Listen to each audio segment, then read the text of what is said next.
Halo, assalamualaikum warahmatullahi wabarakatuh. Video kali ini agak berbeda dan setelah sekian lama nggak bikin video, akhirnya ya udahlah bikin video lagi ya. Dan random banget. Kebetulan akhir-akhir ini bolak-balik ke Malaysia untuk bercuti dan lain-lain. Jadi aku pengen bikin video tentang culture shock aku. Sebenarnya yang aku tahu banyak juga orang-orang Indonesia di sini dan banyak juga dari mereka yang bikin video tentang culture shocknya mereka ketika di sini. Tapi menurutku ada beberapa yang aku pengen highlight ya, dan menarik sekali gitu buatku pribadi yang emang suka banget belajar bahasa, belajar budaya. Jadi kenapa enggak bikin videonya? Mungkin perspektif orang kan beda-beda juga. Dan aku merinci dengan poin-poin yang mungkin kalian boleh tambahin juga di kolom komentar. Siapa tahu perkataanku ada yang salah, atau mungkin kebetulan pengalamanku seperti itu yang berbeda dari yang lain, atau nggak apa-apa, kita diskusi di kolom komentar. Yang pertama adalah bagian panggilan sorry ada kabel. Panggilan tuh kurang lebih sama kayak di Indonesia, maksudnya banyak, tapi kalau kesamaannya itu sedikit berbeda. Contohnya kalau di situasi formal itu di Malaysia kita bilangnya, kalau aku sendiri sih aku lebih pilih untuk antara tuan dan puan atau cik dan enci gitu, seperti bapak dan ibu gitu. Terus kalau yang informal itu aku bilangnya abang untuk yang laki-laki. Misalkan ngomong sama penjaga kedai, ini kan pasti kita bakalan lakukan aktivitas tersebut untuk pesan makanan. Dan juga untuk kakak itu untuk perempuan, jadi beda. Kalau kakak perempuan, abang laki-laki. Kalau di Indonesia kan pukul rata semuanya kakak, baik perempuan dan laki-laki gitu gak sih? Anyway, yang poin kedua adalah tentang sabar. Poin kedua ini tentang sabar dan toleran. Maksud aku adalah karena aku udah lama belajar bahasa Melayu, jadi tapi logatnya sebenarnya masih Indonesia banget. Jadi mereka tuh sangat-sangat welcome, sangat-sangat terbuka, dan sangat-sangat toleran ketika mendengarkan aku. Dan mereka tahu kalau misalkan aku tuh bukan orang asli. Jadi ya mereka sangat-sangat mendengarkan dan menghargai ya usahaku untuk bercakap bahasa Melayu.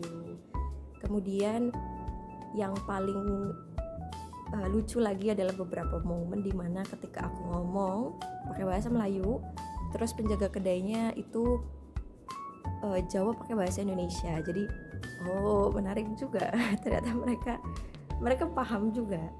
Tapi ya tetap aku bukannya aku bangga, bukannya gimana ya. Maksudnya ya kita juga harus menghargai bahasanya mereka lah. Jadi nggak apa-apa, aku belajar aja. Gitu. Menarik juga kok, nggak ada salahnya juga.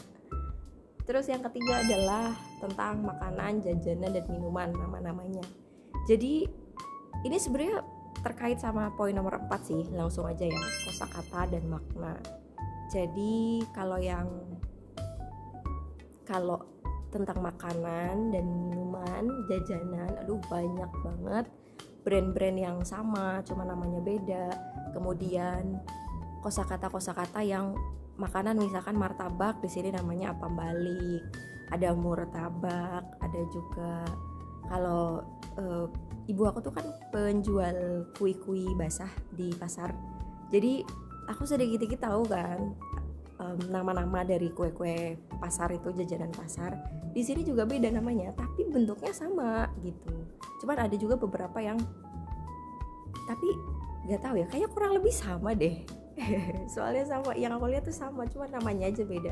Misalkan onde-onde, apa ya? Bukan.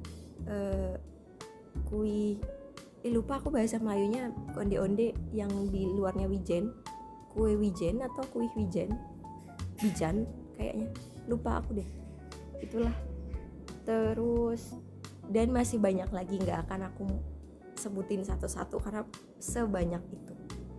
Terus yang poin keempat, kosakata dan makna, gak cuma nama-nama tapi juga bahasa sehari-hari ya. Misalkan sendok itu sudu, terus tas itu bag, handuk itu tuala, apalagi banyak banget nih, tudung, kerudung, terus aku lagi lihat sekeliling aku banyak sebanyak itu. Jadi ketika aku ngomong ya, misalkan saya nak beli tas gitu, lah maksudnya itu apaan tas gitu kan. Jadi saya nak beli bag macam tuh guys. Jadi orang kena belajar lah ya, kita kena belajar sedikit-sedikit lah bahasa. Kosakatanya aja udah cukup sebenarnya, karena grammarnya sama kok. Jadi kosakatanya aja. Yang paling penting juga adalah yang aku sering alami kalau kita mau lewat itu, kita kan di Indonesia ya udah kita bilang permisi, terus orang yang diomongin kita maksudnya permisi mas, permisi mbak, itu udah tahu kan kalau kita mau lewat. Tapi di sini enggak, kita bilangnya tumpang lalu gitu. Sedangkan menurutku itu kan sesuatu yang baru, jadi aku masih proses ya. Jadi aku bilangnya, aku tambahin permisi tumpang lalu gitu, permisi nak tanya. Ya karena udah kebawa juga ya permisi, udah termindset dalam otak saya ya. Tapi tak apa, tapi nggak apa-apa, aku tetap ngomong tumpang lalu gitu. Cuman ya proses aja, untuk ngomong tumpang lalunya doang gitu proses. Terus terakhir nih, poin yang kelima adalah hari libur. Literally banyak banget. Hari liburnya tuh banyak. Misalkan yang hari raya Imlek tuh pasti libur. Idul Fitri udah pasti. Terus udah gitu hari buat orang-orang Tamil tuh Diwali gitu. Itu juga libur di Johor sekarang. Dan ada misalkan, aku juga baru tahu ya, kayak misalkan sultannya itu ulang tahun atau hari jadi namanya, terus libur. Terus sepak bola menang, libur. Terus jadi wah banyak sekali liburnya ya gitu. Jadi menarik sih, karena apa yang di Indonesia nggak ada di sini ada. Jadi ya vice versa ya, di sini nggak ada, di Indonesia ada. Cuman menariknya liburnya banyak banget. Udah sih itu aja dari 5 poin, semoga bermanfaat. Tapi anyway, seru banget. Jangan lupa kalau kesini belajar dikit-dikit kosakatanya, kayak misalkan pusing kanan, pusing kiri kalau mau naik Grab, atau tumpang lalu tadi kalau mau lewat. Dan ya, semoga bermanfaat. Sampai jumpa di video selanjutnya. Assalamualaikum.